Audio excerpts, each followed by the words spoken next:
morning, boys and girls. Today I'm going to be reading a book to you called Unstoppable Me. Unstoppable Me, written by Dr. Wayne W. Dyer with Christina Tracy, who does the illustrations in this book, boys and girls. And this book is about 10 ways to help you soar through life. So there are 10 concepts in this book. And for each concept, the author uses a rhyme to help you understand what each word or concept means. And then Dr. Wayne W. Dyer, being the author of this book, creates a story or a situation of where you could apply these concepts in everyday life. Let's find out what concept number 1 is. Number 2, persistence pays off. That's a big word, persistence. What does it mean to be persistent? That's right, it means to keep trying no matter what. When there's something in your life that you want to do, once you begin, you must follow through. It's not about talent or if you are smart. It's about never quitting something you start. That's what being persistent means. It means not to quit no matter how tough things get. You see it till the end. Don't tell yourself I can't or dwell on mistakes. Patience and determination are really all that it takes. So how does persistence pay off, or what does it look like in real life? Let's find out by looking at this scenario. Every day after school, I practice my guitar. I know I can be just as good as any rock star. I don't give up when my chords sound wrong. I play them over and over till I nail that song. My friends all say, "Can't you play something new?" But to get to where I want, I know what I have to do. That is a true example of persistence. You know what they say, practice makes perfect, or almost perfect. Is there something where you've had to be persistent and you've had to keep trying no matter what setbacks you have faced? Maybe it was learning how to shoot a basket, a three-pointer. Maybe it was learning how to hold a hockey stick. Maybe it was learning your times tables. I want you to think about when persistence has played a part in your life and write about it in your journal. Number 3, welcome the unknown. Change is a good thing. It happens every day. If you learn this when you're young, it'll help you on your way. Each day is different than the day before, and it sometimes feels scary when opening a new door. But if you don't fear change and you embrace it instead, life will be an adventure and you'll look forward to what's ahead. That's so true. Change can be scary, boys and girls, but change is a wonderful way to grow and learn. Let's see how welcoming change or the unknown is applicable to everyday life. What do you see is happening in this picture? I've always spent the summer with my best friend Shay, but this year Mom sent me to sleepover camp, which seemed so far away. I cried and I yelled, "I won't know anyone!" But Dad said, "Try it. I know you'll have such fun." And guess what? He was right. I had nothing to fear. I had such a blast that I'm going longer next year. Boys and girls, has this ever happened to you or something like this? If so, write about it in your journal. Number 4, you have a choice. Rely on yourself and be true to who you are. What's unique about you is what will take you far. Don't look to others to say you're okay. You know it, so believe it. Show your own self the way. Don't blame others for the things you say or do. Every choice that you make is all up to you. Boys and girls, some of you may not recognize the word rely. When you rely on yourself, that means you're confident about who you are and your abilities. So to rely on yourself means you can count on yourself. How does this relate to real life? Let's take a look at the situation that Dr. Dyer includes here. Sometimes I think too much about what others do and say. I feel so small around them. They must know the right way. But then I stop and listen to that little inside voice, the one that whispers in my heart, "You always have a choice." So I pause and I think, what's the best way for me? Only I know who and what I want to be. Can you think of a situation at school where you've had to make a choice and rely on yourself to make the right decision? Maybe some friends were pressuring you to doing something that you know was not right. Think about it for a moment and then write about it in your journal. Number 5, farewell to worry. If you want to be unstoppable, there's something you must know. Worrying can bring you down and cause helpless feelings to grow. It's very true, isn't it? Just try to remember when stressful thoughts attack that positive actions on your part are the best way to fight back. So talk to someone if you're feeling blue. Tell them about your thoughts, because sharing your burdens can help you through many of life's rough spots. Boys and girls, you may not recognize the word burden.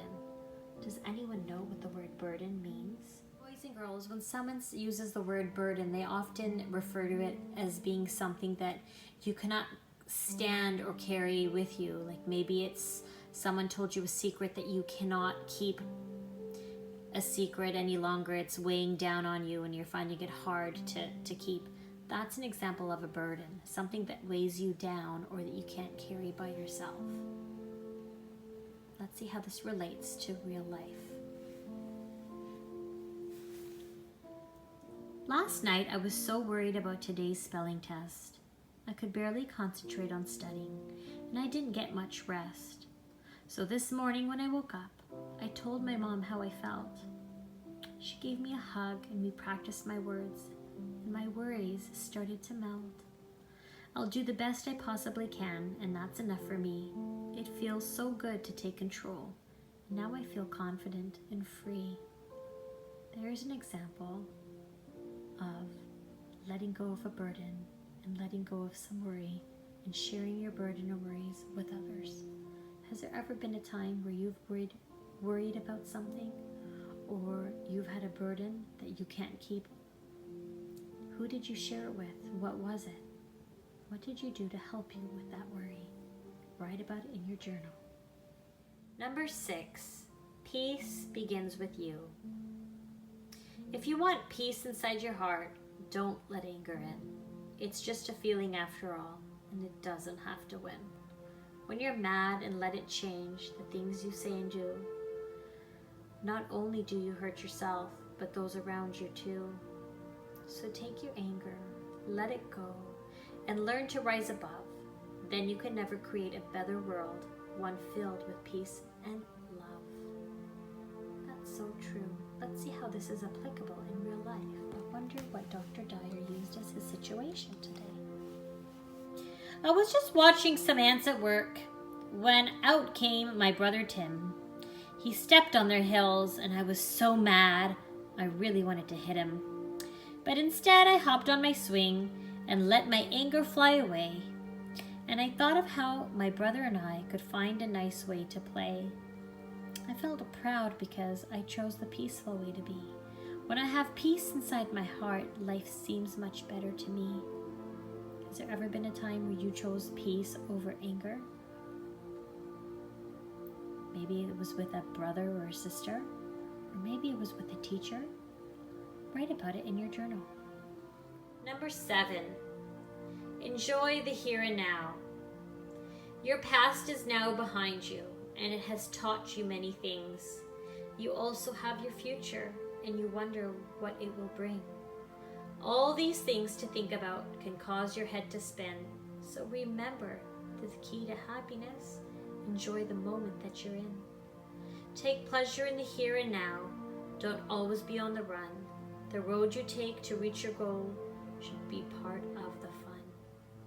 It's very true. That's a hard lesson to learn. Let's see how this is applicable in real life.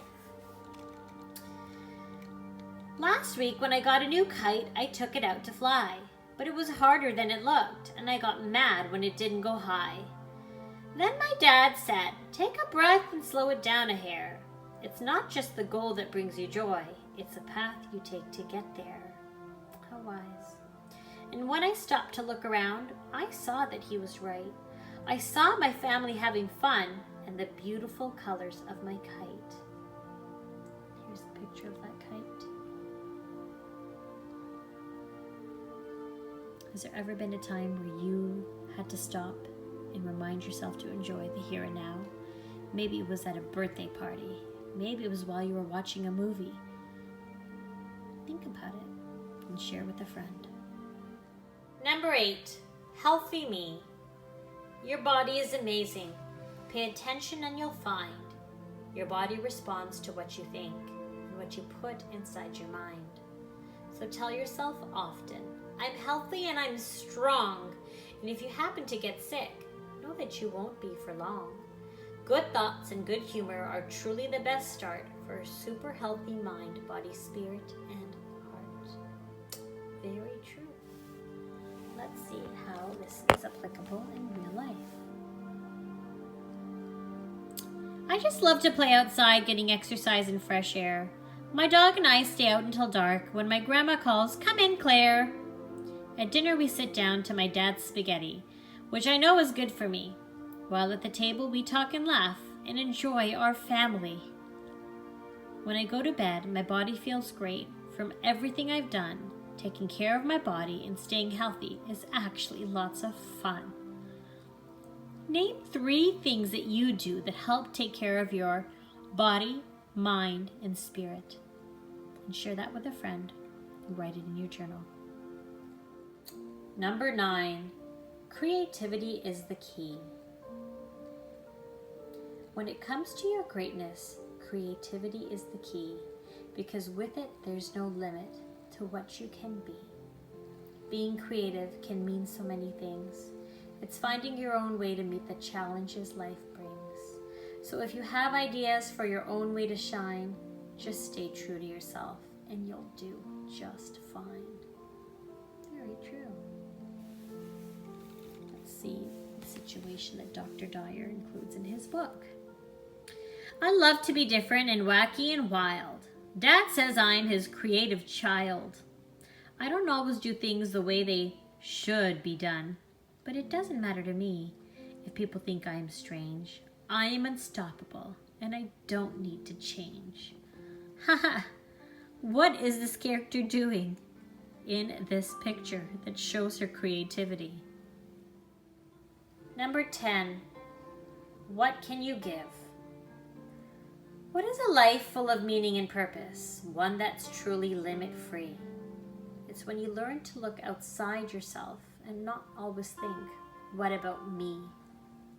It means seeing goodness and beauty everywhere you turn and taking every experience in life as a chance for you to learn.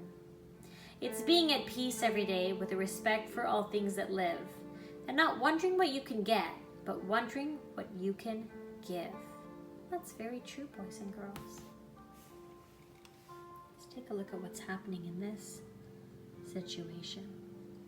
Dane asked my grandpa, "What brings you joy?" I answered, "Candy, of course, and a brand new toy." He smiled at me and said, "I'm sure that is true, but there is much more that can bring joy to you. Love and friendship and learning to give will make your life fulfilling and a pleasure to live." That's very true, boys and girls. Today I'd like you to write down 5 things that make you happy and write them in your journal. And I hope that you will see that giving, love, friendship, good health will give you more happiness than any toy or candy in the world.